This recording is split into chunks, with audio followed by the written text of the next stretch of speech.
Against this right back, Charlie, definitely.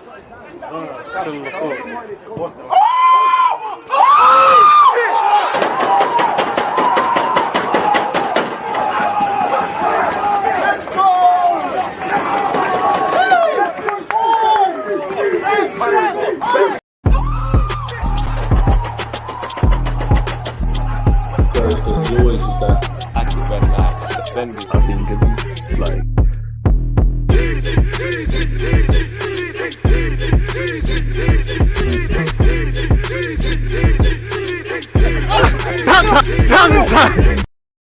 People deluded, I'm back again. I'm here with Mr. Big Time. I'm never going to call him his name. He can introduce himself. Mr. Athletic, new hairstyle and everything. The Kiddo Taylor Hart inspired. What you said?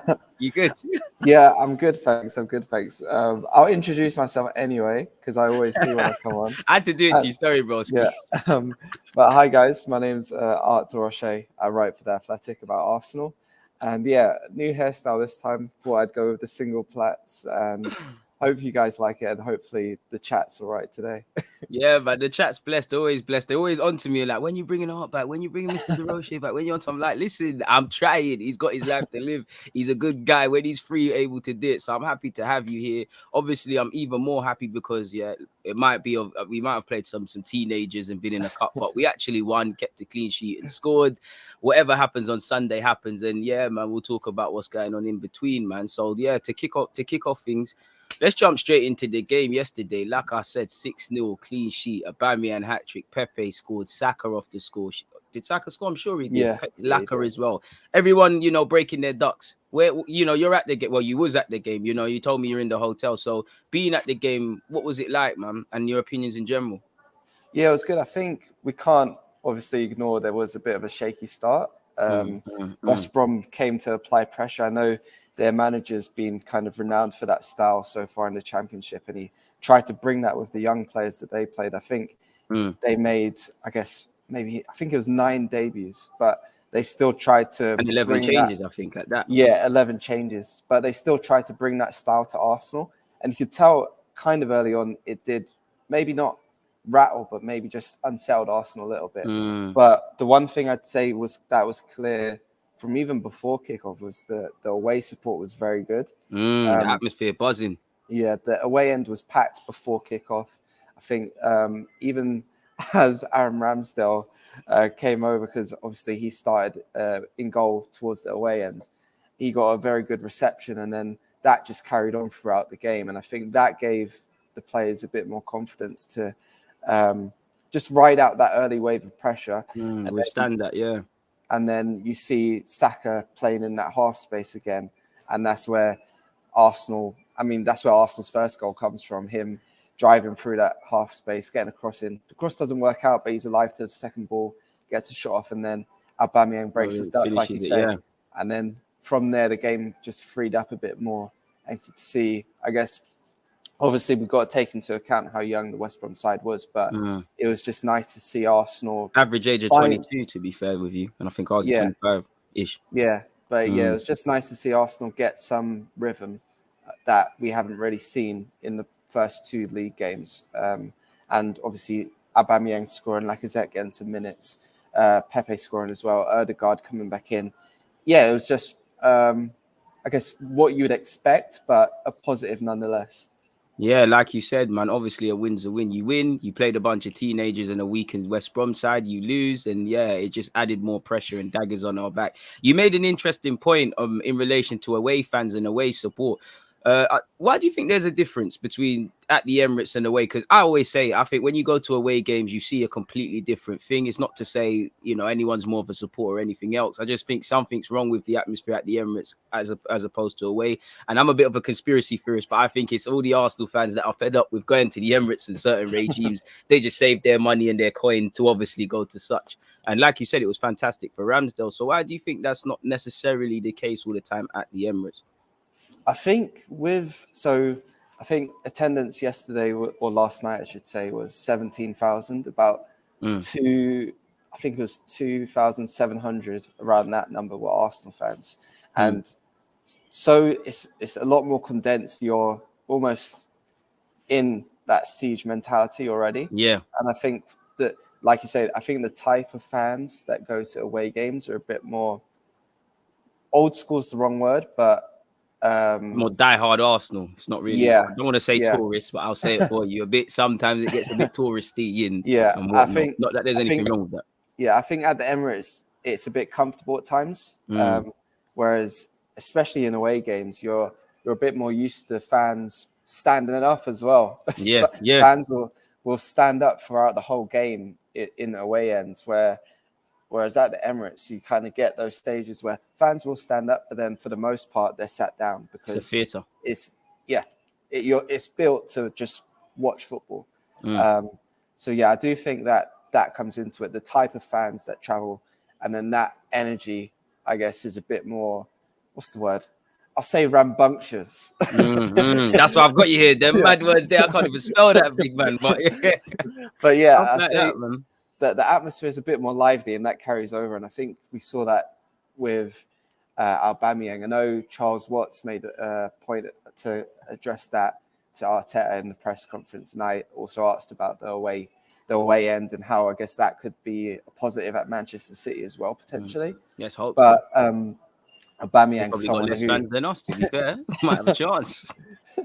But yeah, I think Aubameyang's someone who really feeds off that energy. You see, even in that picture you got of him there above you, like he thrives off that energy. And I think, long may that continue, because I think him, Lacazette's another one, but the other players as well. I think Pepe's another one. Confidence players that when they have fans in the stadiums, they elevate.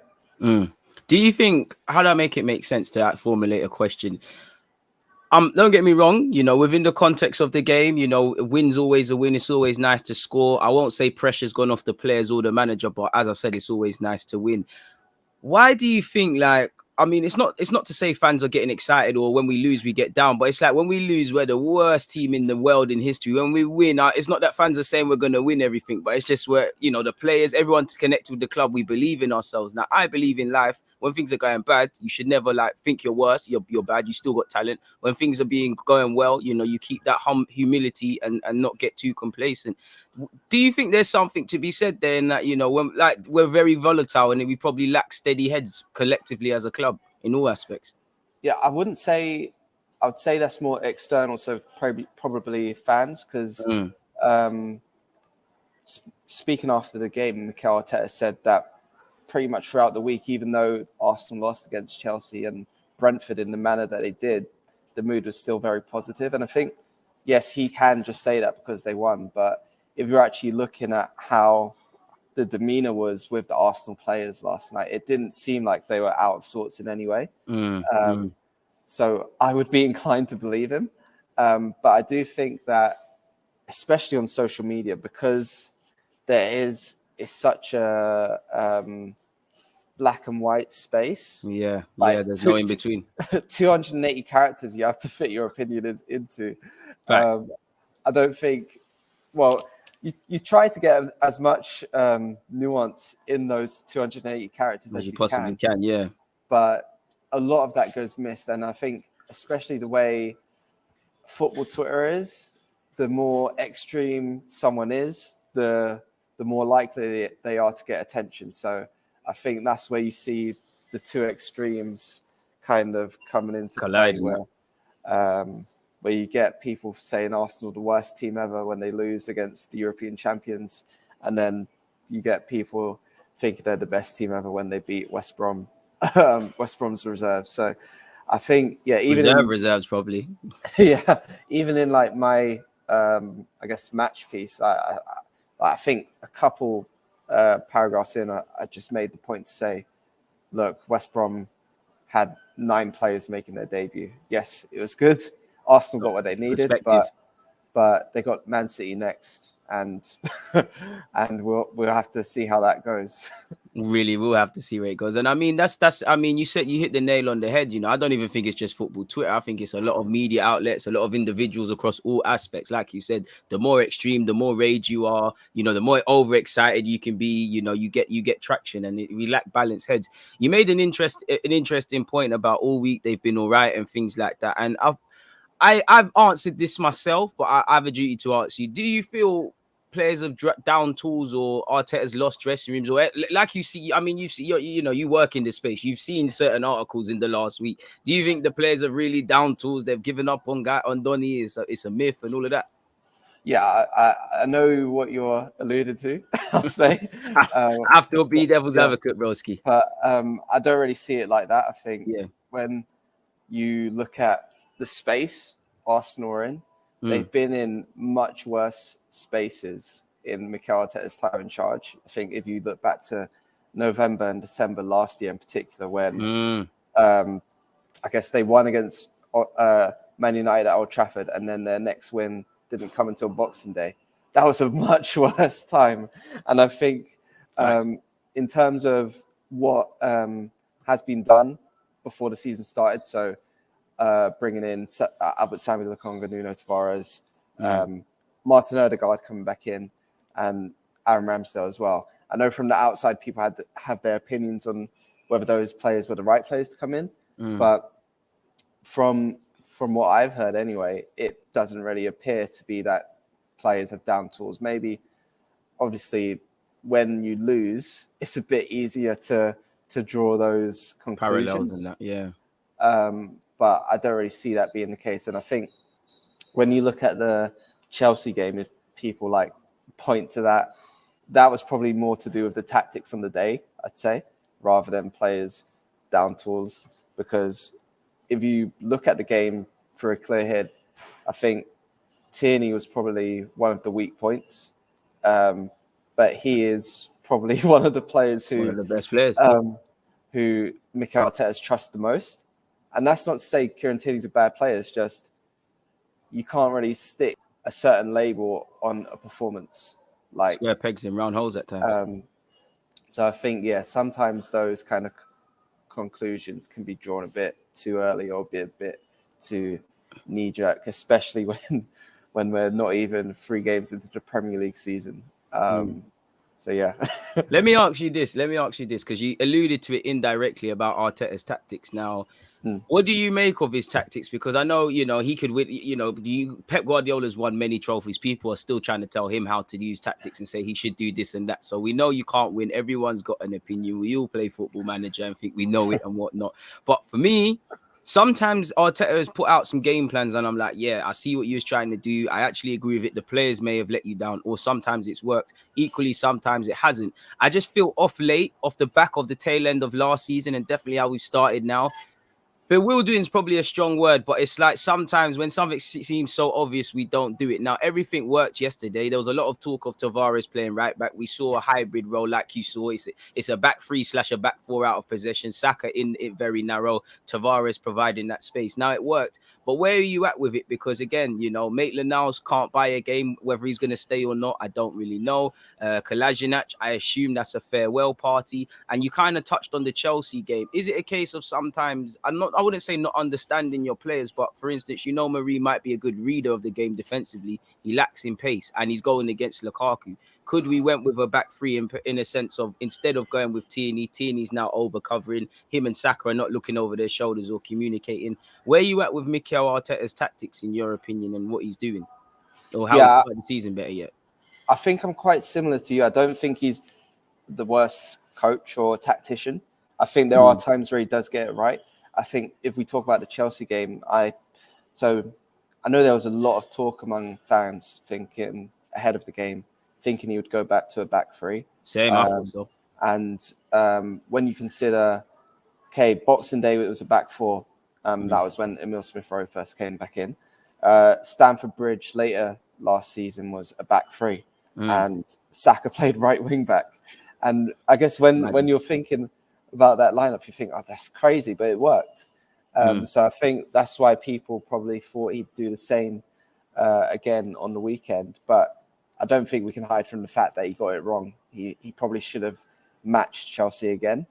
And then I think another thing, so in pre-season and I guess against Brentford and Chelsea as well, it was just, maybe it was slightly enforced,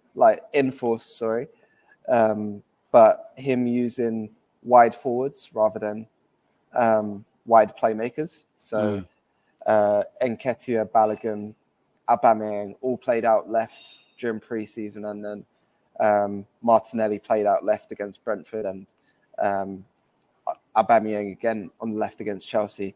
That's something where I felt there was a big imbalance in terms of Arsenal's attacking play, because you're getting, you can kind of, I guess, control the situation a little bit where Tierney drives forward and then the wide forward drifts in to be a bit more close. Xhaka typically peeling over to that side, kind of occupying the space. Yeah, so you can kind of control that. But then I think in terms of an actual attack, like in sustained possession where you're against a very tough team that's going to block you or go into a low block, you miss that presence in that 10 zone.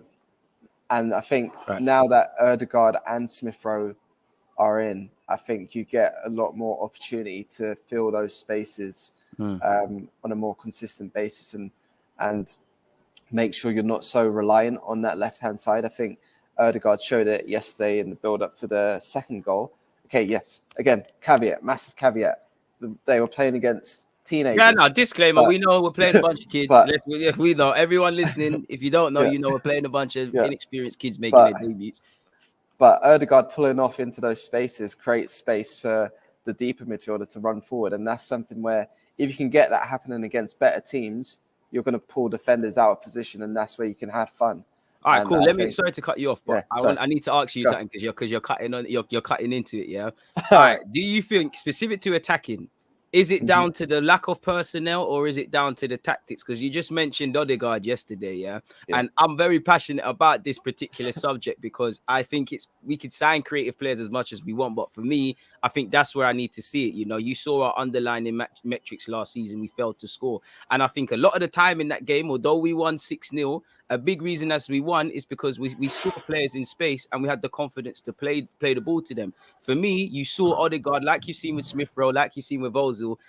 At times, you've got to drop deep, right? But you're dropping probably too deep. And when you're not getting the ball in its bypass, people then say you're not in the game, etc. So in terms of pattern of play, is it specific a personnel thing or is that an Arteta thing he needs to get right?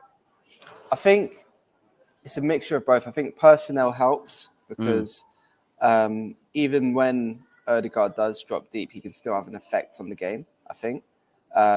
When obviously he's going to be much more, I guess, impactful to most people's eyes when he is further forward and bit more central.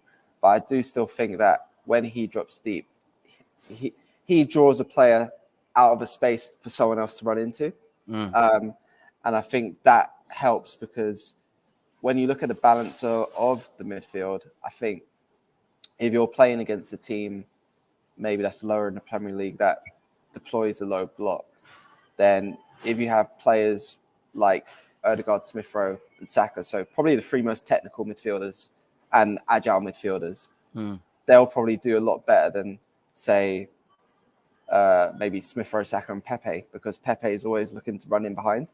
I think that's where probably it's a bit of tactics as well, because there were times yesterday when I'd say Pepe drops too deep when he's receiving the ball on the halfway line. You don't want Nicolas Pepe to receive the ball. You're happy if he does that if you're an opponent, because he's going to turn. You know, blind alleys. He's not really in position. He hurts you, and that's kind of my thing. It's like naturally everybody's going to drop, and I think that comes down to how we're trying to play out from the back in general. That comes down to our level of centre mid and whether we have them able to do it or not. So he said something interesting there, man. I see where you're going. I see where you're going with that one, man. What did you make of Martin Odegaard though? Because man, I need to ask you on a couple of players' performances, man. So let's start with Martin Odegaard, because again, disclaimer, you're playing a bunch of kids, you're not playing a strong West Brom side, but I know we spoke about this off air. We knew when Odegaard comes in, you're going to see a bit more of that right-hand side. I would say there's still an imbalance, but he peels over to that right-hand side. And like you said, Pepe runs into that space, whether he's found or nothing. Where are you at with Martin Odegaard basically in relation to that game? I know it's a fantastic assist as well. Like, where are you at? Where do you see him going? How does he complement the team? What do you make of the whole Smith Rowe him debate? Can they coexist? You know, just hit me with your thoughts on Martin, man. I'll start with that one because that one just does my head in every time. Trust me, bro. That's why I asked you. I'm not gonna say who says it on BT Sport, but when that guy says it, my blood just, I don't know. But they can coexist. Facts. Odegaard is not blocking any pathways. He's only 22 years old. He turns 23 in December. I think we forget how young he is because he's been around since 2014. There's 36 Premier League games. and so yeah, hit that one. They can coexist. I think even if on paper it looks like Smith Rowe is playing off the left, he's not playing off the left really. They're going inside. It's like Pogba at United. They're coming inside to like they drift, and that's fine. I think people get too drawn up on set positions, and that's something that does my head in as well with these players, because I know we talk about it a lot, but when we think back to early Emirates era, you've got take it away. I know where this is going, man. We've got Rosicky, Caleb, Nasri, Fabregas. I'm probably missing some. Bare technical footballers. Like, I've just named 5 number 10s. Well, I guess maybe not number 10s, but people who are technical players. Even Mesut Ozil was shifted out wide and whatnot at times. Santi Cazorla as well. It doesn't matter where they play. They're going to drift around. So as long as they can drift and combine with each other, that's fine. So there's that issue. And then I think in terms of how he complements others, I think he does help, as we said before, balance the team a bit more. I did see someone mention it during the game on Twitter, that it was encouraging to see him, I guess, drift over to the left as well for Saka's goal. Obviously, that's where his assist came from. Lovely bit of play from him. Where I think also another thing with him is he's a player that you realise how good he is, how you're watching him, innit? How neat he is when you're actually at the game. The first time I realised that was Leicester away last season. Let me guess, off the ball, innit? Well, not even off the ball, so that on the ball, how quickly he moves, his feet, how quick his feet are, basically. So at Leicester away last season, I think it was his assist for Pepe's goal maybe, or something. But he got the ball, packed box, 2 little touches, and he's past them, and then he just slides it across to Pepe. And I think those are things you see a bit more when you're actually at the games. And then, as you say, bring in the more defensive side of things. That's probably one of the main reasons, aside from what he does on the ball, that Mikel Arteta likes him so much. He presses well, very well. He presses, the way he presses, he uses his body very well. So he kind of directs the traffic to the corner. Sets up little traps in that. He did it against Tottenham. So I did a piece on it in March where against Tottenham, I think it might have been Alderweireld gets the ball off Lloris, and he guides Alderweireld basically into the corner. Or down the flank? To play outside, but then Saka's pressing Reguilon. Reguilon tries to come inside, and that's where Odegaard just steals the ball, and that led to Smith Rowe's shot that hit the crossbar. So those are little things where we know Mikel Arteta wants to play a high intensity game. That's what can help that. And I don't think people take that into account sometimes when they think about, I guess, creative players, because it's not what you'll think. They just have him down as a pretty boy. Just go there, pass the ball. You're not here for nothing else. But I do think he will suit Arsenal very well. And hopefully last night was just him finding a rhythm again. I mean, we can't act like he's new either. That was his 21st game for Arsenal. So 23, bro, even for me, I knew he's not new, but bloody hell, 20. Yeah, the time. Because I did a tweet about him last night, and someone was in my mention saying, "Are you not overreacting? after one game. I'm like, he's played. This is his 21st game in an Arsenal shirt. What do you want? But I'm sorry. No, I'm man. sorry. It's do you know what it is? I think fans at times they like to have their cake and eat it. It's like you cry for young players to play. A young player will play generally, and you'll have a shaky one, and you know he ain't got too much experience. Then they'll flip it. I think you can't have it both ways in the sense of fans sit there and say you need a competitive squad. You can't just rely on Smith Rowe. What if Smith Rowe gets injured, Odegaard gets signed, or someone else gets signed? Oh my God, what are you gonna do? I'm not being funny. I obviously we'll have the conversation if Smith Rowe is not playing games, but I think he'll be all right.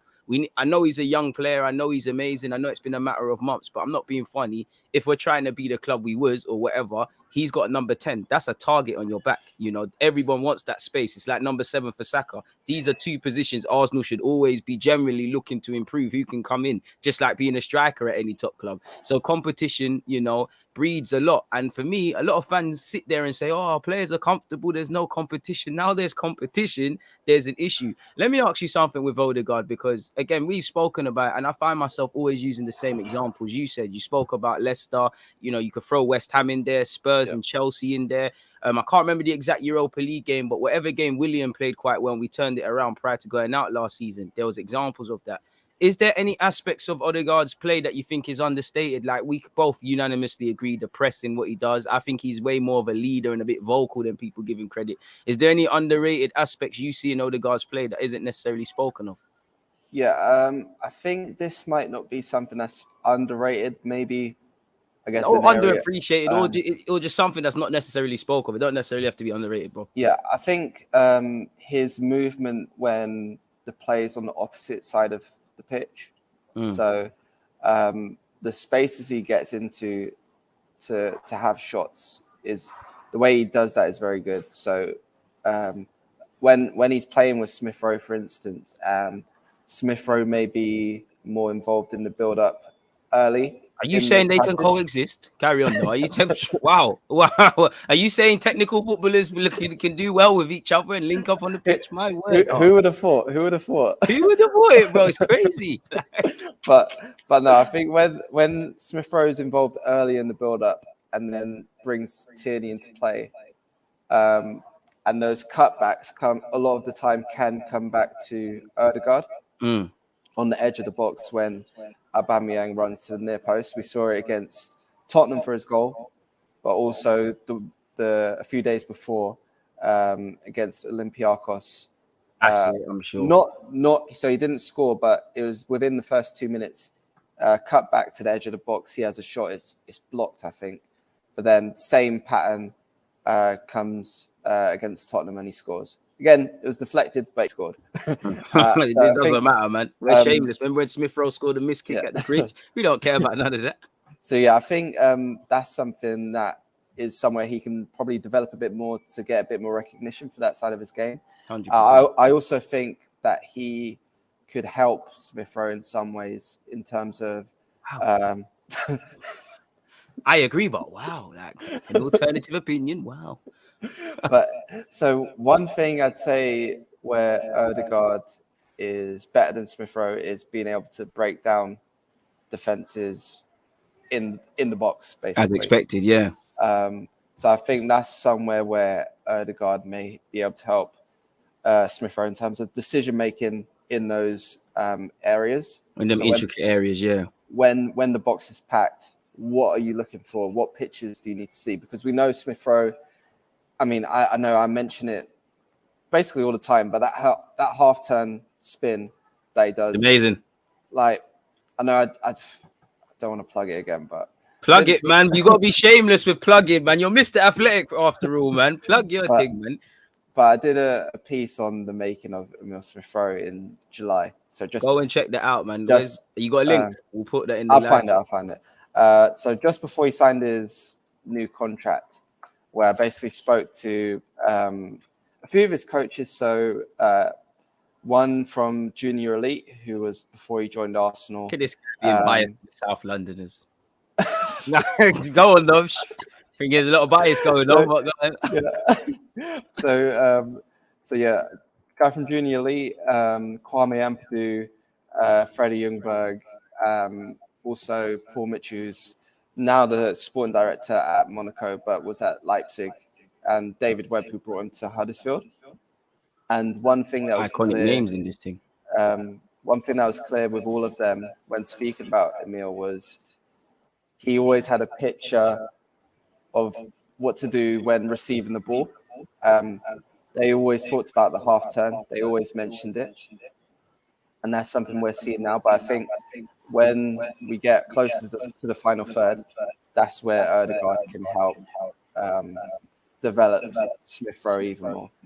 I just think fans, you know, again, I know fans that there's legitimate concerns about who's going to play, but for me, you need them all. You know, Smith Rowe, if we're really looking at, he's been in the first team for a couple of years, but as a serious sort of player, he's only really been in the picture for 6 months, and I feel that's a lot to bet on. It's been a great, fantastic rise, like with Saka. You know, he's number 10, but we need to give scope to other people. I think it would look a bit different if City were just relying on Phil Foden, just relying on Grealish. You know, they've got a bag of players, and I think you need flexibility. There's going to be games where I think long-term Odegaard and Smith Rowe have potential to play as an 8. Granted, I would like to get back to Arsenal days where we had hella number 8s like that. Obviously, one can be used on the flanks, or none can be used, or one can be used. We need these options. If you want to play, make sure you're involved. Moving away from Odegaard, though, let me ask you a couple of other things. Now, let's speak about Ramsdale. You know, disclaimer, you know, happy he kept a clean sheet, but again, he's playing a bunch of kids. He's not playing a full-strength side. But and there's still a lot of question marks. I feel we made a number of big saves in the second half when it looked like we got into old habits. You know, it looked like we were in cruise control because we was winning. I think we're not going to learn a lot about his distribution, but I think his distribution was quite good. And I'm so sure he started a move or he did something good. I'm sure it's been clipped up. What did you make of Ramsdale? And obviously, I have to be the guy, man. Who are you siding with, Ramsdale or Leno? I know I'm doing Leno a bit dirty, but I have to, man. Yeah, I think the word I would use, actually, I did put the Smith Rowe piece in the private chat for you. No, I got it. I'm about to plug it now. Cool. But yeah, I think the word I'd use for Ramsdale last night is assured. Good word. Now I know why you're a journalist. Good word. So I think there were like a few early scares with. Check out the piece, people. Sorry, bro. It's all right. It's all good. So yeah, there were a few early scares with a few short back passes and one clearance that got blocked. But yeah. My heart was like, no. Tim Chambers and Holding had a couple of iffy moments at the beginning, 100%. But I think once they got past that, he looked quite calm. And yeah, I think the pass you mentioned was in the 41st minute. Arsenal draw on the pressure, and then he slides it through to Odegaard to Pepe. No, Odegaard to Saka to Auba. So that's where you see, I guess, where it can work. But yeah, we don't want to get too carried away. And I think where I stand in terms of the competition between him and Leno, I do think that we've seen it with Arteta since he's come in, that he's not really bound to number one. Even though Leno has been that number one, there has been times where he's been okay to switch it with Matty Ryan last season.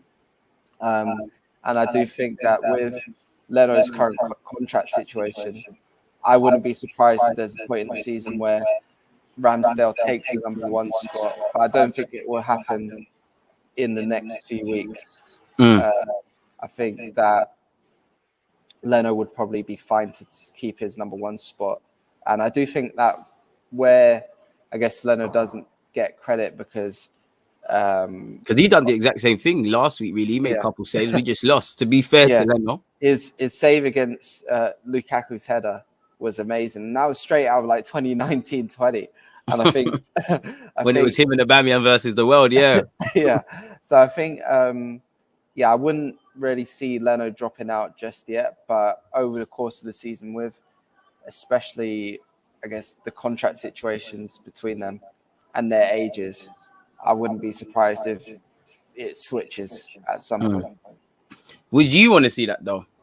You specifically, Mr. Art De Roche, would you want to see it? Because for me, I can't lie, I do. I'm not as anti-Leno as, Leno, for me, he's been a good keeper for us. I do think there's a sense of unhealthy arrogance with not him as a person, but how he plays. I think his distribution at times can be shaky. I think he is a good shot stopper, but when I play devil's advocate with myself, are you a good shot stopper if you save it from 5 yards, but you palm the rebound into their teammate? It's not really, is it? I do think though that Leno, it's not that he's the least of our worries, as you said, with the contract. I do think if the squad was in a way we wanted it and the many things, I think you could have Leno as part of it, a team that's aspiring to get top 4 or whatever.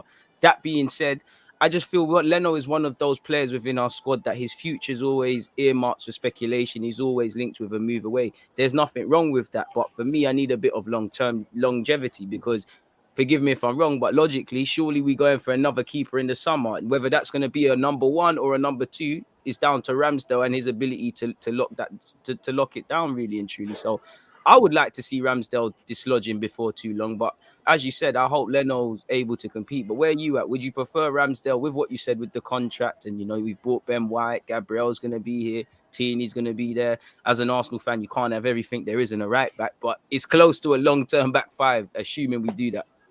Yeah, I wouldn't be opposed to it happening because, as you say, it's probably more beneficial if Ramsdale's long-term option that he gets minutes and gets, I guess, a rhythm as well, because we know how important that is for goalkeepers. Not just goalkeepers, sorry, but the centre-backs there in front of that. Sorry, can't speak. No, I think everyone knows, man. Longevity in terms of the centre back and the units and understanding how everyone plays. Everyone knows what you're alluding to, man. Yeah, so in that essence, I think that's fine. And considering, I guess it is 1 game weeks for the most part, then if that does happen, I wouldn't mind at all. Especially, I think it'd probably be in my head when Arsenal have a decent run. In terms of the way we're playing, bro, I don't know if there's such thing as that. I can't lie, but I hear you.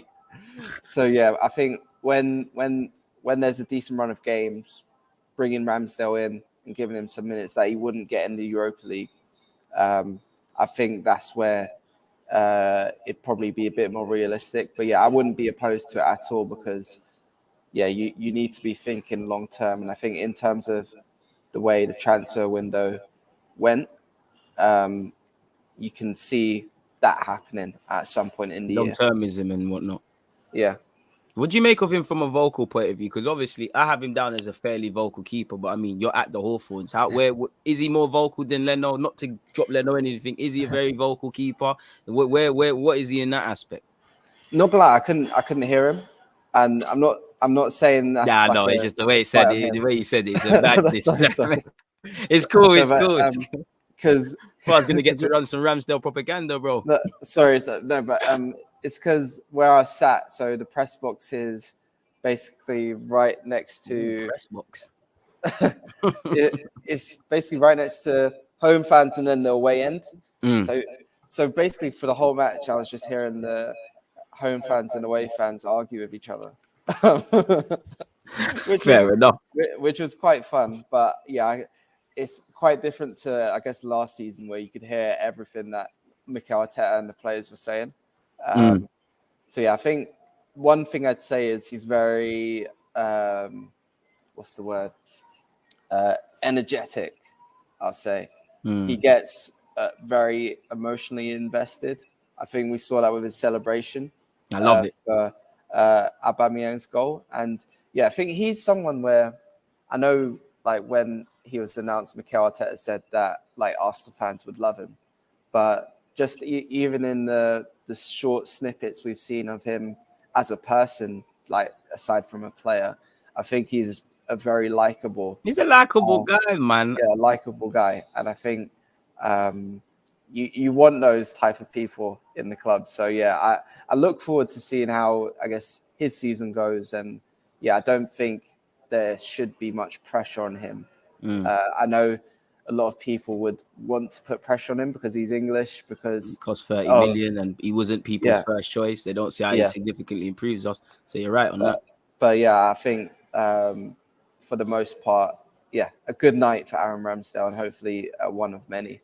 like you said, man, you want Ramsdale to do well. Obviously, you saw when he signed for the club, he brought his granddad's ashes. You see how emotionally he gets into it. You know, I'm happy for him as well because, you know, obviously you saw he had to what do you call that on Instagram, where you can like only people that follow you and whatnot can comment. You know, there was a lot of talk about his contract. I mean, signing him, to the fact that I think it was quite disgraceful. You can have your opinion, but that's just not how you treat someone, especially a club like us where we talk about class. So I was personally happy for him that, you know, the internet and the real world ain't the same thing. So he's got all the net stuff. You know, people they would have thought you Casillas yesterday. So I like that. You know, I think that's one thing as a club we can do is kind of make players feel a bit more comfortable. The players have to do it, and let's have it right. You know, we'd probably be a bit more comfortable if the results were a bit better. But yeah, I'm happy with Ramsdale. You know, we spoke about Aubameyang and his. I didn't actually ask you. So yeah, do you think Aubameyang's confidence, you know, he's gonna goals are like buses, he's gonna be back? And also talk to me about Tavares, man. Cool. I'll start with Aubameyang. I think the one thing that it's kind of cliche, but you see it so often that you can't think there's not something in it, is once a striker gets that one goal, they're back. Just rack it up. Because he never scored in pre-season as well, which must have played on him a bit. Yeah, he looked very rushed in pre-season. Not in terms of, I guess, he was being rushed out onto the pitch, but just his decision-making was a bit rushed. I think if you think back to the Tottenham pre-season game, and he was just slightly misreading a few things. But even like aside from the goals he scored last night, and obviously we got the kind of technically an assist, jammy, but he got an assist as well, and the assist. And even though we got the like typical Aubameyang goal out on the left, bending it into the far corner, I think even off the ball he was very good.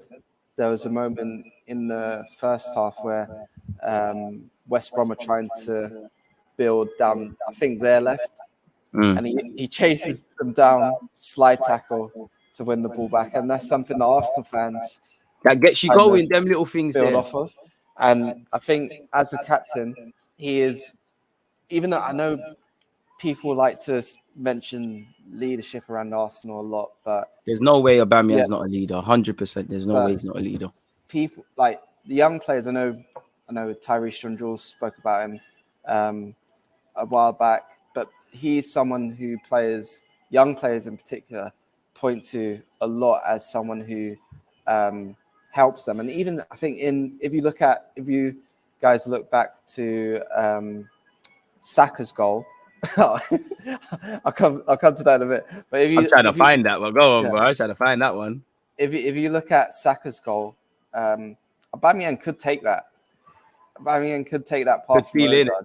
He could just take that and that he was on his hat trick at the time, but he lets it go for Saka. And those are moments where you think, yeah, he gets it.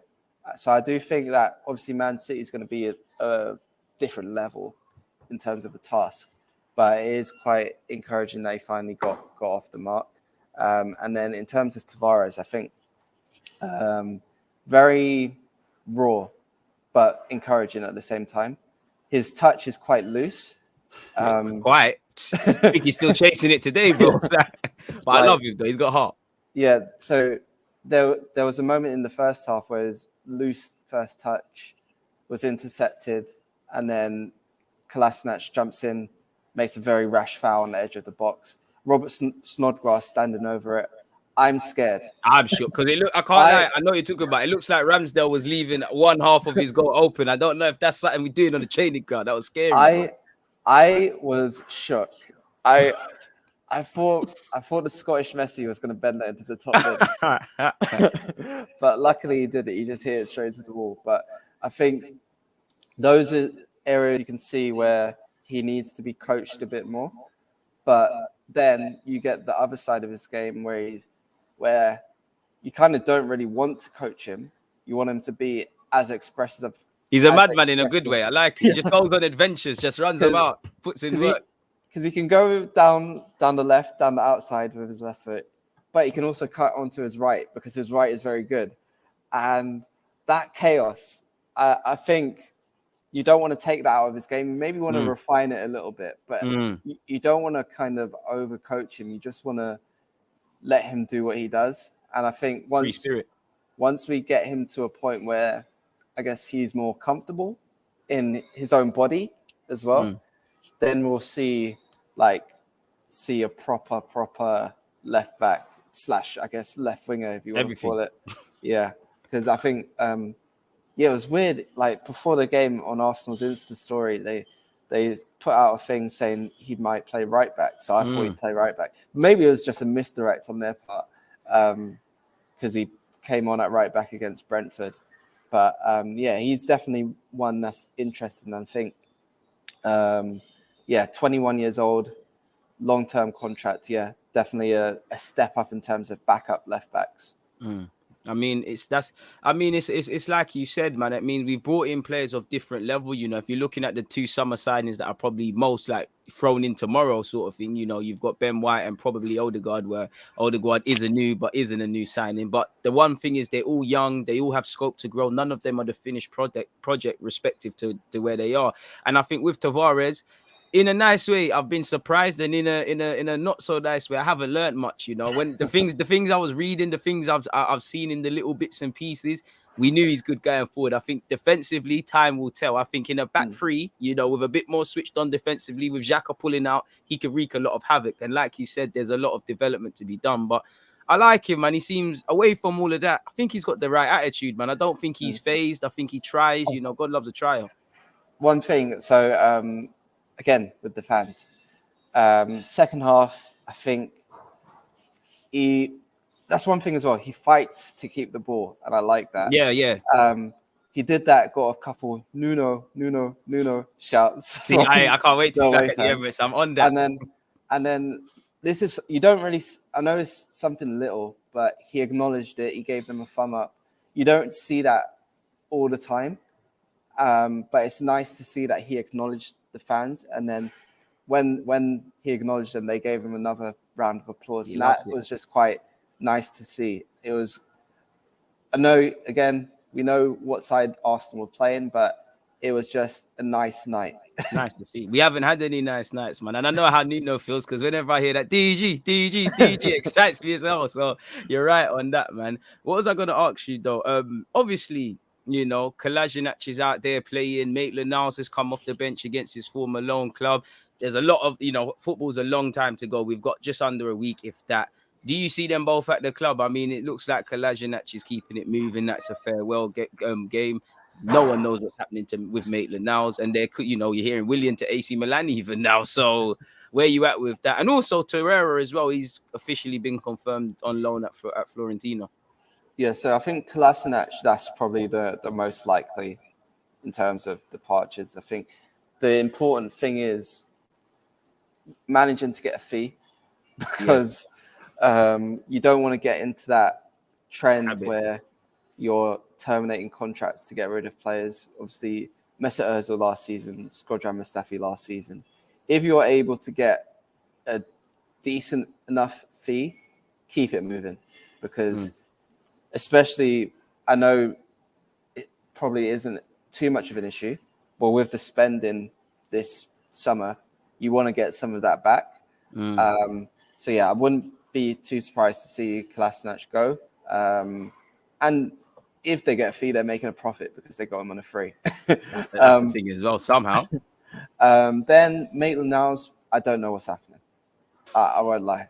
I think some of us were chatting about it before the game. Like, you know, I've still got my stocks in. We've all got our stocks in them Haaland boys, and we're not giving up on Maitland. I've still got my stocks in Ainsley Maitland-Niles, so I want him to stay. But it is a point where you're thinking, if Arsenal were trying to sell him, how do you not get interest for someone who's playing for England less than a year ago? Someone that you could have sold for a decent fee less than a year ago. Someone that as well, sorry to cut you off, but this is why I wanted to ask you about Maitland. It's like, I swear at the start of the season, he was like, I ain't had contact with Arteta and Leno. As soon as I get back, I'm finding something else, or something along them lines in articles. There was an interview where he said, I guess, it's possible that he could kiss Arsenal goodbye, I think was the something term along that them was lines. used. Yeah. but also I guess it depends when you look at those things. Those quotes come from a question, so it depends what he was asked. That's one thing I'd say to people when you see quotes, just try, if you can find the question, then find it, but you always have to try and find the context that I'm gonna bear that in mind. That's a good way of looking at it. In the context in which the quotes come out, because I know like Arteta gets done quite a bit in terms of his quotes. Slaughter. I'm one of them. Sadly, you slaughter him. But if you go back and look at the question he was asked, then you'll probably get a better understanding of why he's worded the answer like that. So that's one thing I'd say on that. But then also, yeah, I think in terms of Maitland-Niles as well, this preseason, he was used a lot. Used the midfield again last night. So maybe I think that could be down to, I guess, the lack of numbers in that area. Obviously, Ceballos gone, so maybe he could fill that role in a more rotational sense. He didn't come on at right back against Brentford, even though he was on the bench. Didn't start at right back yesterday, even though he was on the bench. Cedric and Chambers had their run out. Bellerin might get one if he stays as well. So yeah, if he does stay, I don't think it's the worst thing in the world as well, because I think his contract's until 2023, I believe. So there's still time for him to actually make something of his Arsenal career, even if that's not as a starter, because I don't think we kind of have to get out of this mindset where every single player in the squad has to be a starter. They don't. And if he wants to be a starter, he has Joe Willock as an example. You can go to maybe a lesser Premier League club and be a starter, but if you want to stay at Arsenal, then you're probably not going to be that starter. And if he's okay with that, then I guess we have to be. And then with the other guys, Torreira, I think you mentioned. So yeah, that was confirmed, loan to Fiorentina. And from my understanding, it's an option of around £15 million euros-ish. Hopefully they take a chance. So yeah, again, it's where Arsenal are a bit dependent on the buying or loaning club to take that chance, as you say. But yeah, I think with Torreira, it is quite sad to see how his Arsenal career has gone. But sad is an understatement, bro. I'm in tears, really. Yeah, can't believe it. He's one where I think as well, where the human element outweighs the football, the technical level, side of things, because you could tell probably if everything went well under Emery, it probably could, because he had a very good first season. But then once Emery started panicking and playing him as number 10. Pat, you reckon that's panicking? I think that's incompetence. I think that's where stuff started kind of getting a bit more disjointed. And then obviously we saw his kind of family matters last year. That doesn't help. And I think it's just, he's still quite young, so it's just about him finding somewhere where he's happy.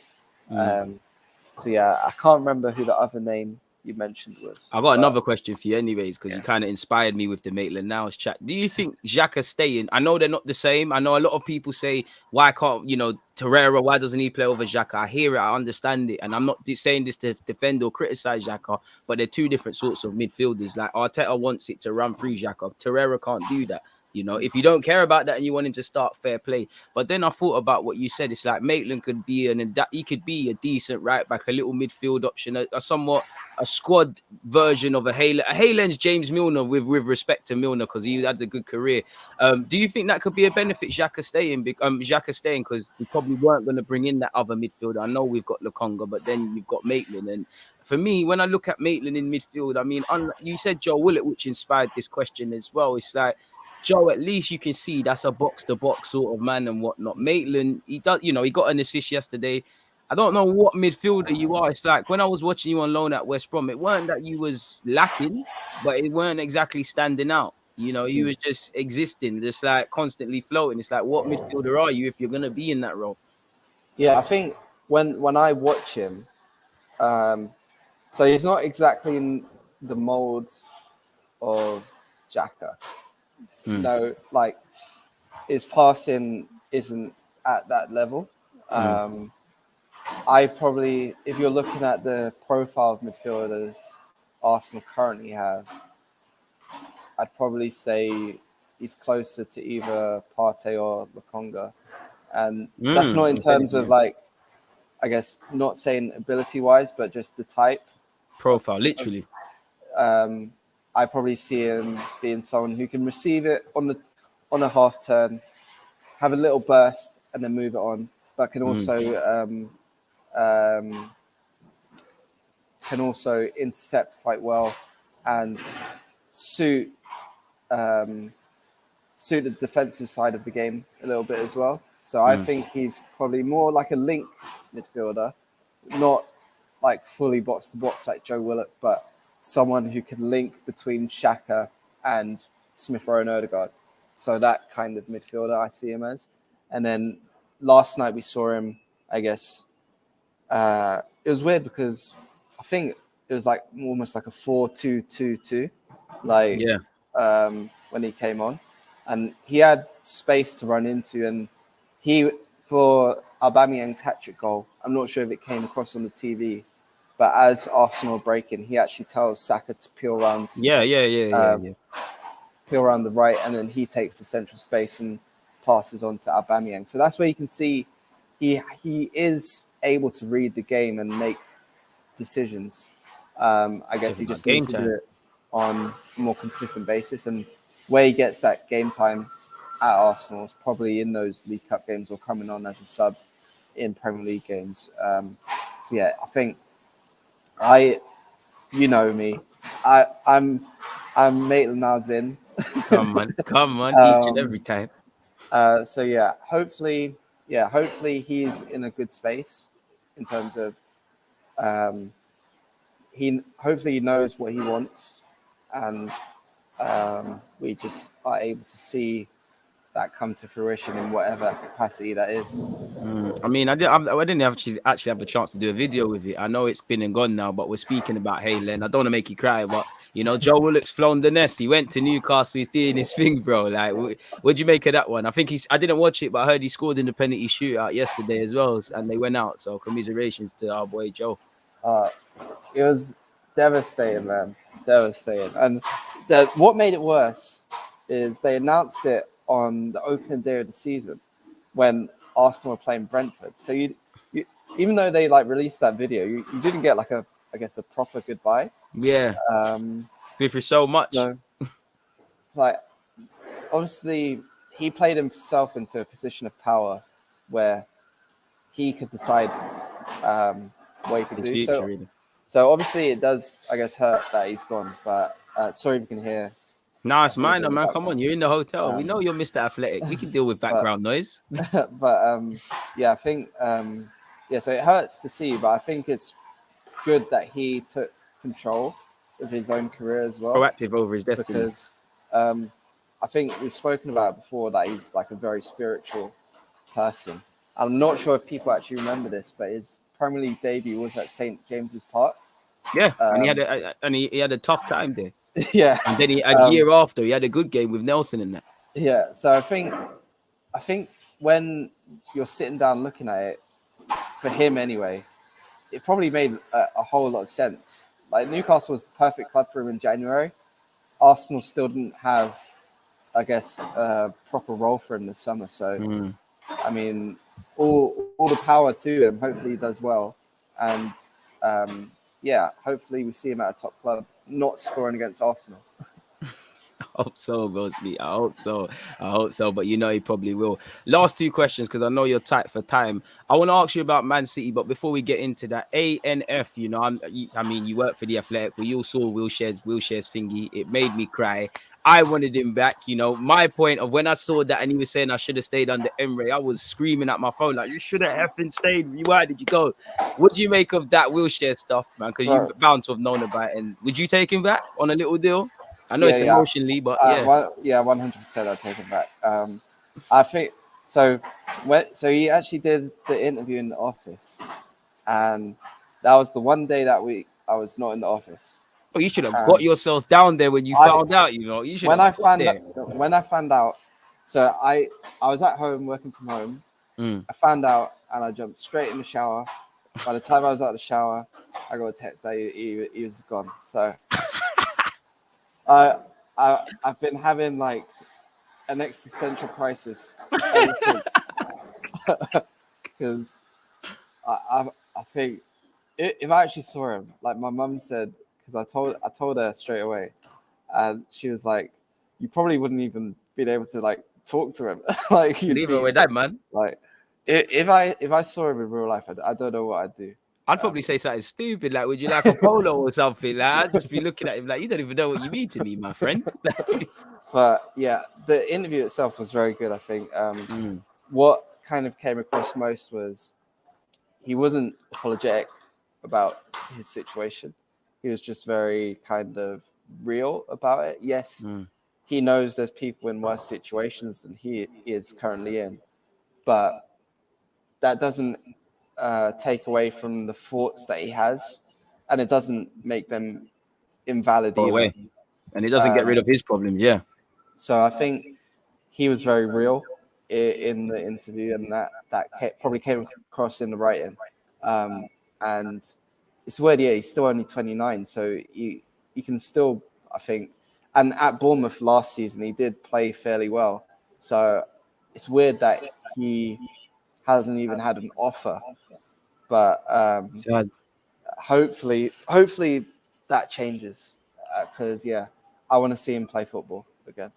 I mean, like you said, man, it's a shame. I just feel with someone like Wilshere, it's one of them where if someone says it's one of those things in football, someone says you got an attitude problem, you could, give out turkeys to the homeless, look after old people. You've got an attitude problem, like with Paul Pogba's case. I mean, only he can dance and be in problems. And I think that's with Wilshere. Of course, he's had injury issues, but sometimes, as said in that, some of the injuries have had nothing to do with the recurring problems that's plagued his future. Yeah. And for large periods, like his, when he was at Arsenal, when he went to Bournemouth, and then when he came back to Arsenal, he was relatively fit. So fingers crossed he can do a thing. I know you're pressed for time. So last question, obviously, whether we're happy about West Brom or not, back to reality on Saturday, 12:30, Arsenal City. What's your feelings? Can we get a prediction as well? Okay, slightly more optimistic than I was this time yesterday. Fair enough.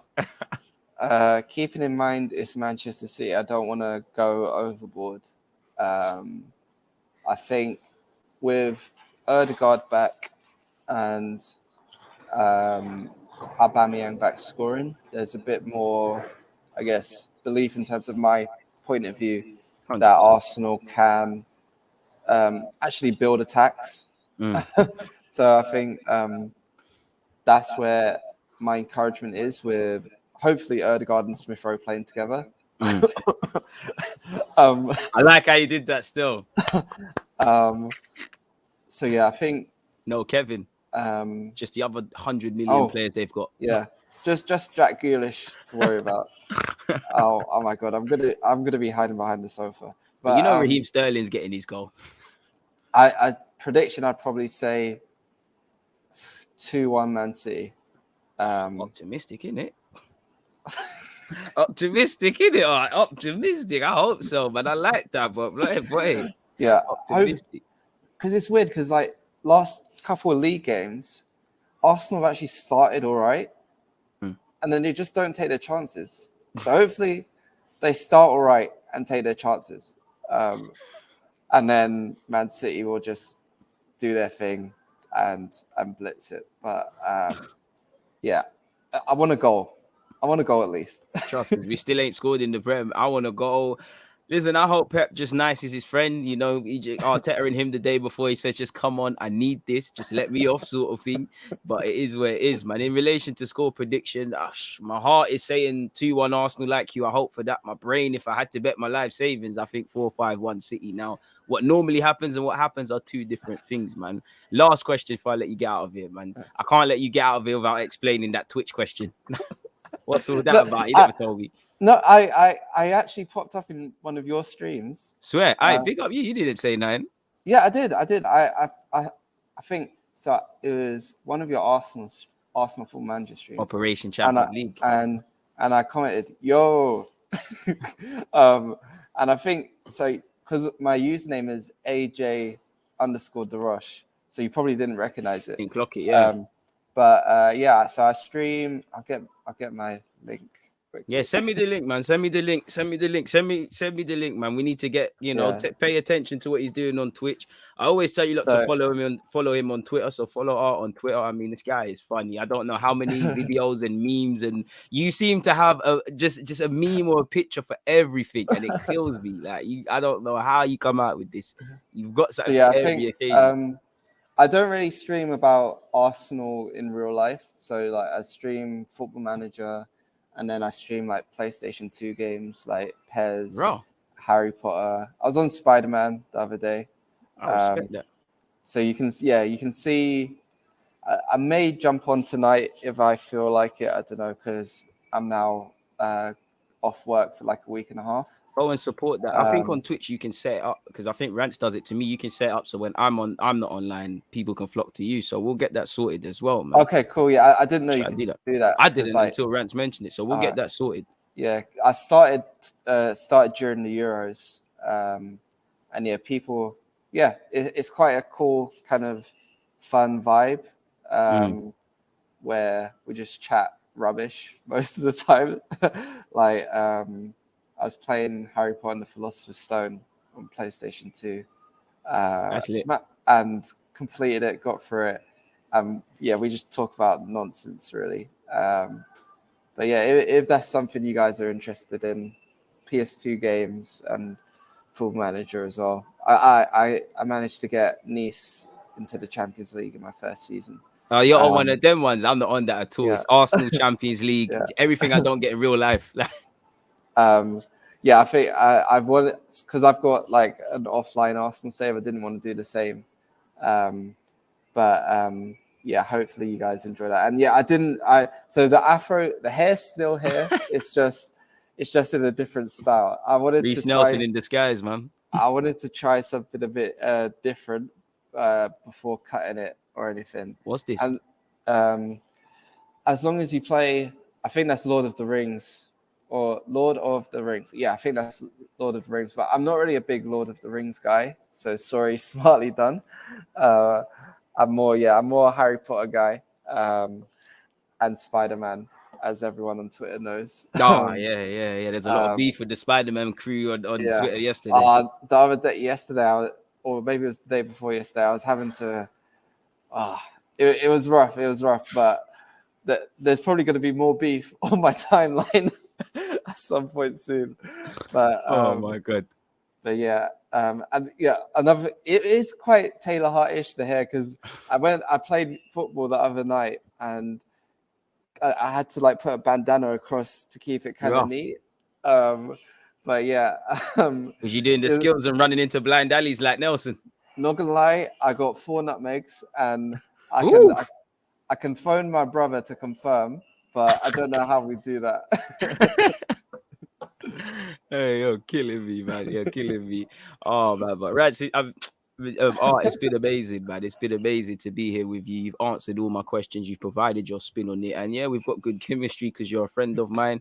Found out you do Twitch. Definitely going to watch some of your videos. As I said, follow him on Twitch, on Twitter, Instagram as well. If you don't know about his articles, get to know. I dropped the link already with the Smith Rowe one. He did a good one on Amari Hutchinson and whatnot as well. He's always there, man. Come on, man. I'm always supporting you. Like, I can't lie. I only really try and listen to you. As man said, listen, when the Athletic comes up, if I don't see Art De Roche, I'm not really involved. Like I'll if it's something important with Ornstein and that, I'll look at it. But it's man, I don't really care, man. You're not my guy like that. But it is where it is, man.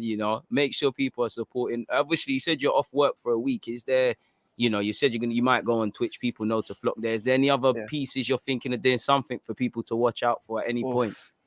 There's one big one I'm chasing, but that's all I'm doing at the minute. I'm chasing, so I can't say right now. Don't talk too tough.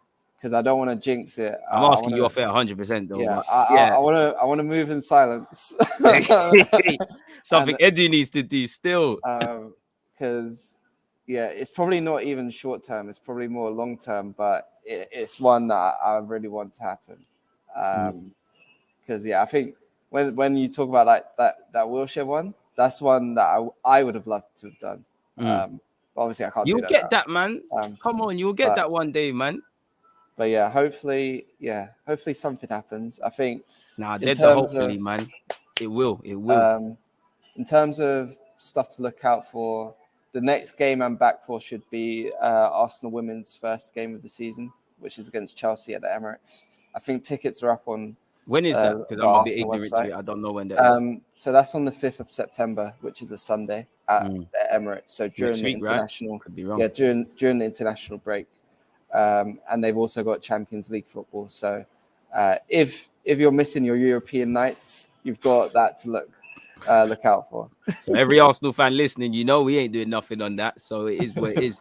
But in typical fashion, I know you said you had an hour. I've kept you 10 minutes. I'm gonna let you get out of here, man. One love to everyone that's been here taking art stuff. Make sure you're following and subscribing across my stuff. Make sure you're following him on Instagram, Twitter, Twitch as well. He's like he said, Harry Potter and all those sort of games, PS2 games. Who knows, man? He might even get longer hair the next time you see him. But on that note, we're out.